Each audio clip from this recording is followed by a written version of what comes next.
गंदगी के ढेरों से आवाम पूरी तरह मुतासर हो रही है। वो असाबी, जहनी और जिस्मानी तौर पर मफलूज होकर रह गए हैं। क़ुव्वत समात और क़ुव्वत मुदाफ़त में कमी वाक़या हो रही है और जो नफसियाती बीमारियों के साथ साथ ब्लड प्रेशर, चिड़चिड़ेपन और दिल की बीमारियों का शिकार हो रहे हैं। हमारे मज़हब इस्लाम ने माहौल को साफ़ रखने की ताकीद की है। सफाई और पाकीज़गी को इस्लाम में बुनियादी हैसियत हासिल है। अल्लाह ताला साफ़ सुथरा रहने वालों को पसंद फरमाता है। हमारा दीनी फ़रीज़ा है कि हम न सिर्फ खुद को पाक साफ़ रखें बल्कि अपने माहौल को भी आलूदगी से बचाएं। ज़रूरत इस बात की है कि अपने सरकारी अफसरान को कैसे जगाया जाए। सरकारी मुलाजमीन के साथ साथ अवाम को भी सफाई के लिए मौसर तदाबीर इख्तियार करनी चाहिए।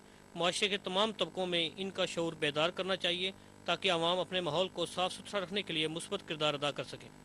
टाउन कमेटी में जाकर 3-4 दफ़ा एप्लीकेशन दी लेकिन हमारी कोई सुनाई नहीं हो रही। बराए मेहरबानी फरमा कर अगर हमारी इस गली का जो गंदा पानी इसका कोई खराज किया। कैमरामैन मोहम्मद अनवर के साथ राना ताहिर नदीम, पाक न्यूज़, मंडी सादतगंज।